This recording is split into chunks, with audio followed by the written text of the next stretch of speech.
ଓଡ଼ିଆଙ୍କ ଆରାଧ୍ୟ ଦେବତା ପ୍ରଭୁ ଶ୍ରୀ ଜଗନ୍ନାଥ, ଯାହାଙ୍କ ପାଇଁ ଓଡ଼ିଆ ସଂସ୍କୃତି ବିଶ୍ୱ ଦରବାରରେ ପରିଚୟ ପାଇଛି। ତେଣୁ ଆଜି ଆମେ ବନେଇବା ଓଡ଼ିଆମାନଙ୍କର ପାରମ୍ପରିକ ପିଠା ସୁଜି ଆରିସା।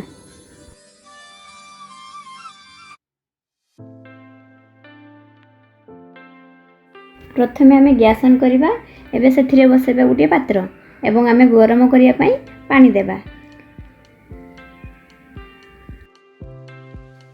एई बाउल रे मु 6 बाउल पानी नेछि एवं एई बाउल रे मु 2 बाउल सुजी नेछि।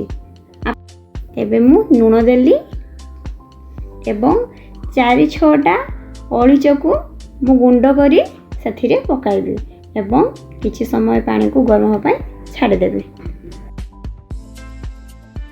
अळीच देले फ्लेवर भलो आसीबो। एबे देखंतु आम पानी मध्ये गरम हो जाइछि। एबे मु सेथिरे चीनी ढाळिबी।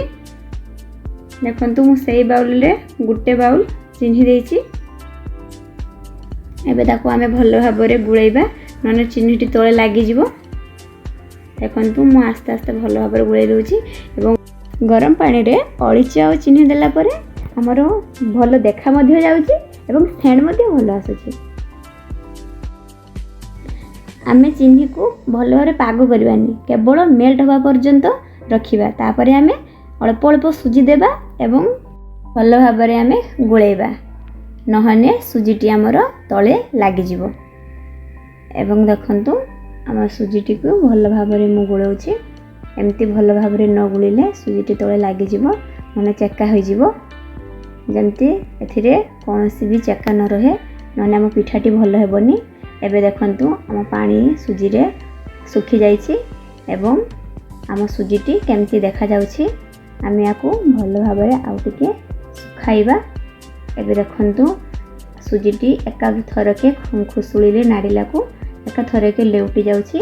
एई भଳି आमे सुजीटी को रखिबा। एबे देखंतु हमर केउ भଳିया सुजीटी चिकिटा हो जाइछि एवं आमर सुजीटी प्रस्तुत हो जाइछि। एबे आमे काढिबा एवं किछि समय गरम रु ठंडा करिया पय काढि देबा। एबे हम सुजीर खळटी ठंडा हो जाइछि। आमे गोटे प्लेट नै सेथि अल्प तेल दे ताको आमे भलो भाबरे चकटी देबा। देखंतु मु केमिति चकटुछि, आपण माने भी ठीक सेमिति चकटिबे, नहने चकटा भलो न हेले हम पिठाटी फाटि जिवो। एबे आमे सेथिरु काटि नबा एवं गोल गोल हाथ रे तेल देकी गोल रो शेप देबा एवं ताको आमे 2 आंगुली रे भलो पापुली ऊपर रखी भलो भाबरे चेप्टा करि देबा। एवं देखंतु पाख आ मझी मध्ये समान भाबरे रखिबे, मुटा करिबेनी। एबे देखंतु हमर सबुतक पिठा मु भलो भाबरे करि नेछि। एबे आमे गैस ऑन करिबा एवं हम कढ़ाई बसेबा। कढ़ाई गरम करिबा।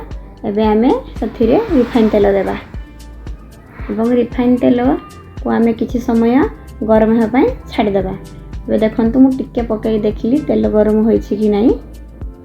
आम तेल भलो भाबरे गरम होइछि। एबे आमे पिठा गुडी को गोल गोल शेप देथिले सथिरे आमे देबा।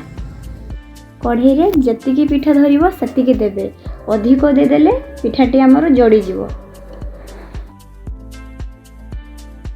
किछि समय गला परे गोटे साइड टिके हल्का लाल हैला परे हमें खुसली साहाय्य रे एपटे सेपटे उलटाई देबा। देखंतु हम पिठाटी भलो भाबरे एबे लाल कलर हे आसलानी। एबे देखंतु हम पिठाटी भलो भाबरे देखा मध्ये जाउछि एवं हमर पिठाटी एबे हे जाइछि। एबे हमें छाकी देबा। एबे देखंतु हम पिठाटी बहुत सुंदर एवं चिकन देखा जाउछि। पिठा को जेउ बाउल रे रखिबा से बाउल रे आमे गुटे पेपर नै नेबा। जेमती छाका पिठा छाका रे बहुत तेल रहउछि एवं से तेलटी पेपर रे रहि जिवो।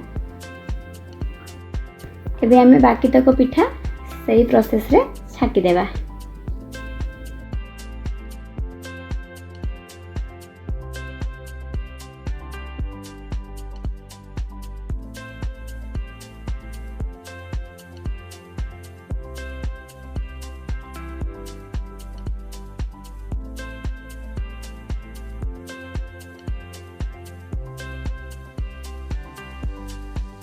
एबे आमे सब पिठा गुड़िक भल भाव छाणी नहींचे एवं देखंतु आमर पिठाटी केते सुंदर देखा जाउछि। एबे देखंतु आमर पिठाटी ऊपरे बहुत क्रिस्पी हेछि एवं भितरे बहुत नरम हेछि। देखंतु आम पिठाटी भल भाव देखा मध्य जाउछि आ भितरे भल भाव हेछि। आपण माने भी एमती घरे बनांतु एवं सुजाताज किचन को लाइक शेयर सब्सक्राइब करंतु। रहुछि धन्यवाद।